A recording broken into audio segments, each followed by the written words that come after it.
தினம்தோறும் விளக்கேற்ற நல்ல எண்ணெய், இதயம் நல்லெண்ணெய்.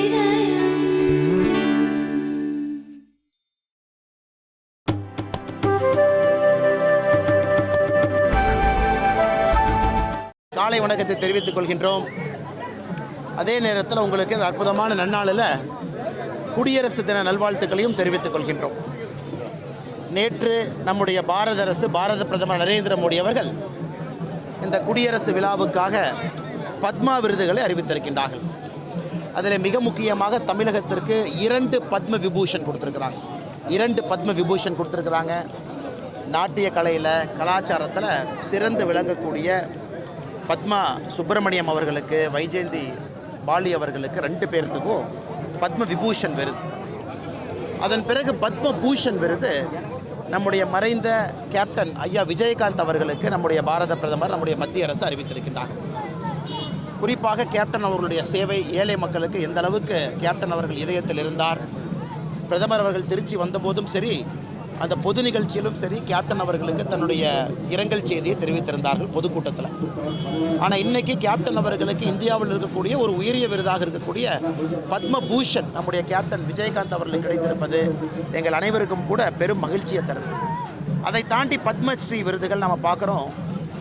அடையாளம் தெரியாத மனிதர்களை கண்டெடுத்து ஊக்கப்படுத்தி அற்புதமான மனிதர்களை நம்ம முன்னால் மறுபடியும் இந்த பத்மஸ்ரீ விருதுகள் நம்ம முன்னாடி நிறுத்தி இருக்கின்றார்கள். மிகுந்த மகிழ்ச்சி, ரொம்ப சந்தோஷம். நேற்று பத்மா விருது தமிழகத்திற்கு ஒரு பெரிய கௌரவம் கொடுத்து பத்ம விபூஷன் மொத்தம் 5ல் 2 தமிழ்நாடு, பத்ம பூஷன் அதில் 1 நம்முடைய கேப்டன், பத்மஸ்ரீ இதெல்லாம் கொடுத்துருக்காங்க. அதனால் பிரதமர் அவர்களுக்கு தமிழக மக்கள் சார்பாக, தமிழக பாரதிய ஜனதா கட்சி சார்பாக எங்களுடைய நன்றிகளை தெரிவித்துக் கொள்கின்றோம். இரண்டாவதுங்கன்னா, நாம் இன்றைக்கி கடலூர் பகுதியிலே தொடர்ந்து நம்முடைய யாத்திரை நடந்து கொண்டிருக்கிறோம். நேற்று கடலூரில் இருந்தோம், இன்றைக்கி கடலூர் பகுதியில் இருக்கோம், இப்போ பன்ருட்டியில் உங்களோட பேசி கொண்டிருக்கின்றோம். நேற்று 153வது ஜோதி பெருவிழா, வள்ளலார் ஐயா அருட்பெருஞ்சோதி அருட்பெருஞ்சோதி தனிப்பெருங்கருமை அருட்பெருஞ்சோதி என்கின்ற மந்திர வார்த்தைகளை நம்ம எல்லாம் சொல்ல வச்சவங்க, கருணையே கடவுள் என்று போதித்தவர்கள். அவர்களுடைய 153வது ஜோதி பெருவிழாவில் காவல்துறை அவர்கள் தடியடி நடத்தியிருப்பது எந்த காரணத்திலும் கூட ஏற்றுக்கொள்ள முடியாது. காரணம், ஐயா அவர்களுடைய ஃபிலாசபியே கருணை, ஃபிலாசபியே அன்பு. அவருடைய ஃபிலாசபியே எந்த ஒரு மனிதனுக்கு, அதுதான் சொல்கிறாருங்க, வாடிய பயிரை கண்ட போதெல்லாம் வாடினேன்னு சொன்னவர். ஆனால் அவருடைய இடத்துல லட்சக்கணக்கான மனிதர்கள் வந்திருக்கும் பொழுது முன்ஜாக்கிரதையாக அரசு நடவடிக்கை எடுத்திருக்கணும். ஆனால் இந்த அரசை பொறுத்தவரை ஆன்மீகத்தின் மீது எந்தவித நம்பிக்கையும் இல்லை. எந்த நடவடிக்கையும் எடுக்காமல் கூட்டம் அதிகமாக வந்த பிறகு, மக்கள் வந்த பிறகு கடைசி நேரத்தில் போய் அதை தடுக்க பார்க்குறாங்க. அதனால் தடியடி நடத்தியிருப்பது நிச்சயமாக ஏற்றுக்கொள்ள முடியாதது. நாங்கள் அதை ஏற்றுக்கொள்ளப் போவதில்லை. அரசு இன்னும் கவனமாக இருக்கணும்.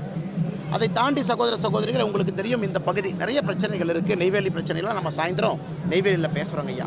அதில் மிக முக்கியமானது இந்த பகுதியை பொறுத்தவரை பலாப்பழம், பன்ருட்டி பலாப்பழம்னாவே ரொம்ப முக்கியம். கிட்டத்தட்ட 150 கிராமங்கள், ஆயிரக்கணக்கான ஏக்கரில் பலாப்பழம் விளைவிக்கிறாங்க. அதை தாண்டி 40,000 ஏக்கரில் முந்திரி, குறிப்பாக இந்த கடலூர் முந்திரி, பன்ருட்டி முந்திரி என்று சொன்னாலே உலகம் முழுவதும் செல்லக்கூடிய முந்திரி. ஆனால் இந்த முந்திரியை பதப்படுத்தக்கூடிய தொழிற்சாலை, அதற்கு தேவையான கோல்டு ஸ்டோரேஜ் யூனிட்டிலிருந்து திமுக அரசு தன்னுடைய தேர்தல் வாக்குறுதியில் சொல்லியிருந்தார்கள், இதெல்லாம் நாங்கள் செய்வோம் என்று. 511 வாக்குறுதி எல்லா இடத்துலையும் சொல்கிறேன், எதுவுமே செய்யலின்னு. இன்றைக்கி பன்ருட்டியில் இருக்கின்றோம். மக்கள் எவ்வளோ கஷ்டப்படுறாங்கன்னு தெரியுது. நான் கூட இன்றைக்கி காலையில் ஒரு முந்திரி தொழிற்சாலைக்கு சென்று விட்டு வந்தேன். அதை பார்க்கும் பொழுது எப்படி முந்திரி விளைவித்தாலும் கூட அதை ஏற்றுமதி செய்வதற்கும், அதை பதப்படுத்துவதற்கும், அடுத்த கட்டம் வேல்யூ ஆடட் மேனுஃபேக்சரிங் அக்ரிகல்ச்சர் மாற்றுவதற்கும் மாநில அரசு அக்கறை இல்லாமல் இருக்கிறாங்க. காரணம், இங்கே இருக்கக்கூடிய திமுக எம்பி அவர் பாதி நேரம் அப்ஸ்காண்டிங்கில் இருக்கார், கொலை வழக்கில். அதனால்தான் யாத்திரையில் வலியுறுத்துகின்றோம், மத்திய அரசு சார்ந்த, நரேந்திர மோடி ஐயா சார்ந்த நம்முடைய எம்பி நீங்கள் கொடுங்க, இதையெல்லாம் அடுத்த கட்டத்திற்கு எங்களால் எடுத்துச் செல்ல முடியும் என்று தொடர்ந்து சொல்லிக் கொண்டிருக்கின்றோம். இதை தாண்டி நண்பர்களுக்கு கேள்வி இருந்தால் கேளுங்கன்னே பதில் சொல்கிறோம். அண்ணே பாருங்கள், 2 முறை பேசுகிறார். முதல் முறை என்னை 2 பேர் பைக்கில் சுற்றுறாங்க, பின்னாடி வர்றாங்கன்னு முதல் ஆடியோ கான்வர்சேஷன் பேசுகிறாங்க. 2வது ஆடியோ கான்வர்சேஷன் பெட்ரோல் பம்பிலிருந்து பேசுகிறாங்க. அண்ணே காரில் இருக்கே மறுபடியும் துரத்துறாங்க. போய் அந்த பெட்ரோல் பம்ப் பக்கத்தில் இருக்கக்கூடிய அந்த ரூம்குள்ளே போய் பூட்டி வச்சுக்கிறாங்க. அப்படி இருந்தும் அந்த கதவை உடைத்து வெளியே சரமாரியாக வெட்டி உயிருக்கு போராடி கொண்டிருக்காருன்னா என்னென்ன காரணம்? தமிழ்நாட்டில் ஒரு காலத்தில் பொய் செய்தி எழுதினா தான் மக்களுக்கு கோவம் வரும். இன்றைக்கி உண்மை செய்தி எழுதினாவே இதை போன்ற அராஜகவாதிகள் வெட்டுறாங்க என்பதை கண்டிப்பாக நம்முடைய மண்ணில் ஏற்றுக்கொள்ள முடியாது. அடுத்தது ஜேர்னலிஸ்ட், நீங்களா 2 வீலரில் போகிறீங்க, ஒருத்தர் லாரி எடுத்துகிட்டு வந்தால் என்ன பண்ணுவோம்? இது போன்ற போக்கு தமிழகத்தில் நீடித்தால் அரசு நம்முடைய ஜேர்னலிஸ்ட்டுக்கு எந்த பாதுகாப்பும் அளிக்காமல் இந்த மாதிரி கொண்டு போனாங்கன்னா, ஏன்னா இன்றைக்கி அரசு அதிகாரிகளுக்கு இங்கே மரியாதை இல்லை, விஏஓ போய் வெட்டுறான் மணல் கடத்துறவன், ஜேர்னலிஸ்ட்டுக்கு இன்றைக்கி உயிர் பாதுகாப்பு இல்லை. அதனால் நீங்கள் ஜேர்னலிஸ்ட் எத்தனையோ பேர் டூ வீலரில் போகிறீங்க, நடந்து போகிறீங்க, ரோட்டில் எங்கேயோ செய்தி சேகரிச்சிட்டு இருக்கீங்க. ஸோ உங்கள் உயிருக்கு எந்த விதத்திலும் பாதுகாப்பு இல்லாத ஒரு அரசாக தமிழக அரசு இருக்குது. அதுவும் குறிப்பாக பல்லடத்தில் நடந்திருப்பது ஏற்றுக்கொள்ள முடியாது, கண்டனத்துக்குரியது. நேற்று நாங்களும் கண்டன செய்திகளை பதிவு செய்திருந்தோம். நம்முடைய அமைச்சர் அண்ணன் முருகன் அவர்கள், இன்ஃபர்மேஷன் அண்ட் ப்ராட்காஸ்டிங் மினிஸ்டர் அண்ணன் அவர்கள் நேரில் போய் தனியார் மருத்துவமனையில் சகோதரரை சந்தித்து விட்டு ஆறுதல் சொல்லிட்டு வந்திருக்கிறாங்க. மத்திய அரசும் இதை கம்பீரமாக எடுத்து கொண்டிருக்கிறது என்று நம்முடைய இணையமைச்சர் அண்ணன் முருகன் அவர்கள் நேற்று பத்திரிகை நண்பர்கள்ட்ட பேசினாங்க. எங்கள்கிட்ட தொலைபேசியில் சொன்னாங்க, இதை மிக மிக கம்பீரமாக நாங்கள் எடுக்கின்றோம் என்று. மாநில அரசு சப்பக்கட்டுப்பட்டி அந்த இன்ஸ்பெக்டர் காத்திருப்போர் பட்டியலில் வச்சிருக்கிறாங்க. அவர்கள் சொல்கிற காரணத்தை நாம் ஏற்றுக்கொள்ள முடியாது. ஒரு மனிதன் உயிருக்கு போராடி கொண்டிருக்கும் பொழுது காவல்துறை செய்திக்குறிப்பில் ஒரு செய்தி சொல்லியிருந்தாங்க, அவர் இதை பண்ணார் அதை பண்ணார், அதனால் நான் ஏற்றுக்க மாட்டேன். ஒரு மனிதனை களங்கப்படுத்தக்கூடாது. நாம் கேட்பது, அந்த மனிதன் 2 முறை காவல்துறைக்கு தொலைபேசி மூலமாக சொல்லியும் உயிருக்கு பாதுகாப்பு இல்லை என்று சொல்லியும் பின்னாடி ஃபாலோ பண்ணுறாங்கன்னு சொல்லியும் ஃபோன் எடுத்த ஒரு போலீஸ் ஸ்டேஷன் வாங்க, வண்டி கலர் சொல்லுங்கள், இங்கே வாங்க, காலையில் வாங்கன்னா என்னென்ன அர்த்தம்? அதை விட்டுவிட்டு இன்றைக்கி அந்த ஜேர்னலிஸ்ட் மனிதரை களங்கப்படுத்துவதற்கான முழு முயற்சியிலே மாநில அரசு காவல்துறை இறங்கியிருக்கின்றார்கள். இது வன்மையாக கண்டிக்கத்தக்க வேண்டியது.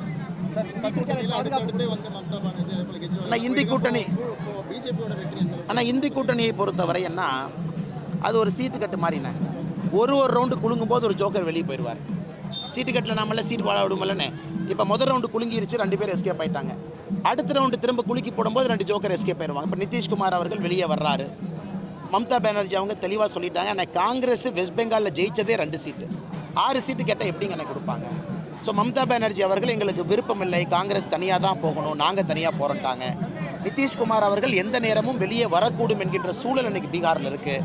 பஞ்சாபில் மண் அவர்கள் நாங்களும் வெளியே வர்றோங்கிறாங்க. ஹரியானாவில் இதே பிரச்சனை. எல்லா இடத்திலும் கூட ஏன்னா முரண்பாடுகள் இருக்கக்கூடிய சுயநலவாதிகள் மோடி அவர்களை வீழ்த்த வேண்டும் என்கின்ற ஒற்றை காரணத்திற்காக மக்களுடைய மனநிலைக்கு எதிர்ப்பாக இவர்கள் ஒன்று சேர்ந்தால் இதுதான் நடக்கும்னு தொடர்ந்து நாம் சொல்கிறோம். தொடர்ந்து நம்முடைய தலைவர்கள் பேசி கொண்டிருக்கின்றோம்.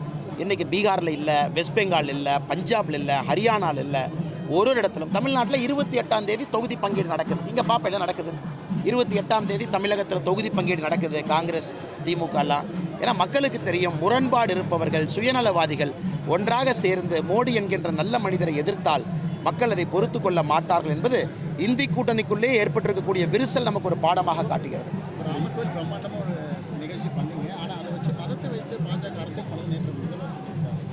பாஜக எப்பொழுதுமே மதத்தை வைத்து அரசியல் பண்ணலீங்கன்னா, ஒரு விஷயத்தை புரிஞ்சுக்கணுங்கன்னா, அதாவது பாரதிய ஜனதா கட்சியை பொறுத்தவரை பிரதமர் மோடி அவர்களை பொறுத்தவரை 19 விருதுகள் வேறு வேறு நாடுகள் அமைப்புகள் கொடுத்துருக்குறாங்க.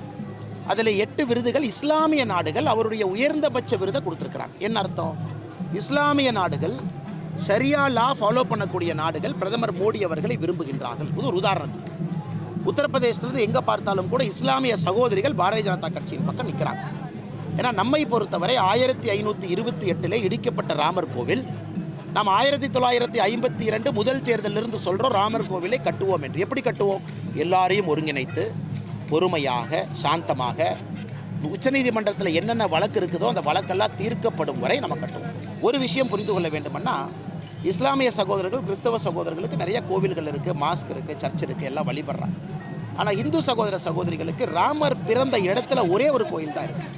1528 அதை அழித்து இடிக்கப்பட்டு அதன் பிறகு டென்ட் கொட்டையில் குழந்தை ராமர் உட்கார்ந்திருந்தார். இன்றைக்கி குழந்தை ராமர் கம்பீரமாக அவருடைய சொந்த வீட்டில் போய் வீட்டிருக்கின்றார்கள். இது மிகப்பெரிய சாதனை. அதனால் முதலமைச்சர் அவர்கள் புரிந்து கொள்ளட்டும். இன்றைக்கி கம்யூனல் 6 மணின்னு ஒரு பையனுக்கு விருது கொடுத்துருக்காரு. அந்த பையன் பேர் ஜூபியர்னு ஏரோ பையன், நான் பேர் மறந்துட்டேன். ஜூபியர்னு அந்த பையன் நிறைய பொய்யா பேசுவான்ல பிரதர், பொய்யா சொல்லுவான். சோசியல் மீடியாவில் ஒரு பையன் பொய்யா போடுவானே, ஜூபியர்னு ஐடியில். அந்த பையனை கூப்பிட்டு கம்யூனல் 6 மணி காலையில் நம்ம முதல்வர் விருது கொடுக்குறாரு. இந்த நான்சென்ஸில் எங்கேயாச்சும் பார்த்துருக்கீங்களானே? அவன் பொய்யா எழுதுவான். அவனால தான் இந்தியாவில் பாதி மதக்கலவரம் நடந்து கொண்டிருக்கிறது. அவனை கூட்டிகிட்டு வந்து கம்யூனல் 6 மணி விருது கொடுத்துட்டு நம்முடைய முதலமைச்சர் அவர்கள் இன்றைக்கி சமூக நல்லிணக்கத்தை பற்றி பேசுகிறாங்கன்னா இதை விட வேடிக்கை இந்த மண்ணில் யாரும் பார்த்ததே கிடையாதுங்கண்ணா. ஆனால் நேற்று என்னை பற்றி ஆர்ப்பாட்டம் பண்ணதுக்கெல்லாம் கேட்கல. என்னை பற்றி ஆர்ப்பாட்டம் சென்னையில் பண்ணாங்க, அதை பற்றி கேள்வியை கேட்கல. ஆனால் நேற்று சென்னையில் பத்திரிகை நண்பர்கள் நீங்களாம் பார்க்குறீங்க, பத்திரிகை நண்பர்கள் நீங்கள் பார்க்குறீங்க என்னண்ணே?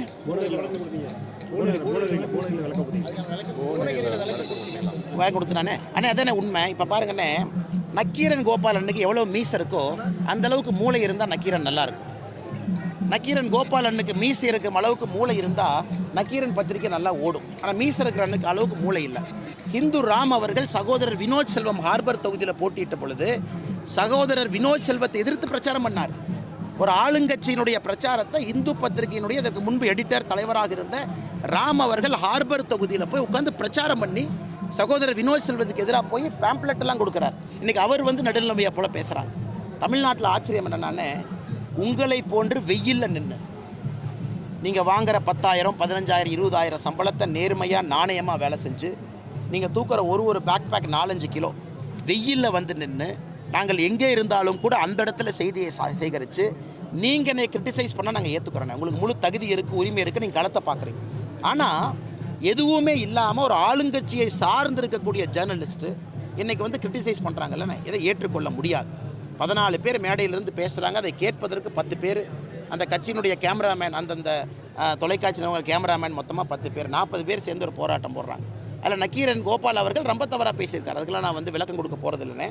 அவர் மீசை இருக்கும் அளவுக்கு மூளை இருந்தால் நக்கீரன் பத்திரிகை நல்லா இருக்கும். அதனால தான் இன்றைக்கி தமிழ்நாட்டில் நம்பர் 1 மஞ்சள் பத்திரிகையாக நக்கீரன் இருக்குது. என்ன பண்ணுறது, நம்முடைய சாபக்கேடு நம்ம நாட்டில் இருக்குது. 2 வருஷத்தில் நிறைய திட்டம் செயல் திட்டம் திமுக நிறைவேற்றிச்சுன்றாங்க. 2 வருஷத்தில் திமுகவோட இப்போ எவ்வளோ மார்க் கொடுப்பீங்க? ஆனால் 3 மார்க்குன்னு சொன்னேனே, அன்றைக்கே சொன்னேன் 100க்கு 3 மார்க். ஏன் 100க்கு 3 மார்க்குன்னு, அந்த 3 மார்க்கு மக்கள் நாமெல்லாம் சேர்ந்து நமக்கான திட்டத்தை கொண்டு வந்திருக்கிறோம், அவ்வளோதான். மற்றபடி திமுகவை பொறுத்தவரை இந்த 31 மாதத்தில் என்ன சாதனை, உதயநிதி ஸ்டாலினை அறிமுகப்படுத்தியது ஒரு சாதனை. 31 மாதத்தில் இன்னொரு சாதனை என்ன, இன்பநிதி ஸ்டாலினை அறிமுகப்படுத்தியது இன்னொரு சாதனை. இதெல்லாம் தான் அவங்க சாதனை. 3வது சாதனை என்ன, ஒரு அமைச்சர் புலால் சிறையிலே, ஒரு அமைச்சர் ஊழல் வழக்கிலே தண்டனை. இது ஒரு சாதனை. வேறு என்ன சாதனை பண்ணியிருக்காங்க? திமுக செய்த அனைத்தும் தமிழக மக்களுக்கு எதிராகத்தான் ஆட்சி செய்து கொண்டிருக்கின்றார்கள். அதனால் 2024 பாராளுமன்ற தேர்தலில் நம்முடைய சகோதர சகோதரிகள், பெரியோர்கள், தாய்மார்கள் அவர்களுக்கு பாடம் புகட்டுவார்கள். ஆனால் திமுக வாக்குறுதி கொடுத்துருந்தாங்க, பத்திரிகையாளர் நலவாரியம் அமைச்சர் சொல்லிட்டு, அது உங்களுக்கு அந்த அளவுக்கு அண்ணே உதயநிதி ஸ்டாலினை கூட்டிகிட்டு போய் 5 கிலோ அரிசி கொடு, 5 கிலோ பருப்பு கொடு. நான் பத்திரிகை நண்பர்கள் பிச்சைக்காரர்களா? இல்லை பத்திரிகை நண்பர்கள் அந்தளவுக்கு தான் நடத்துகிறாங்களா?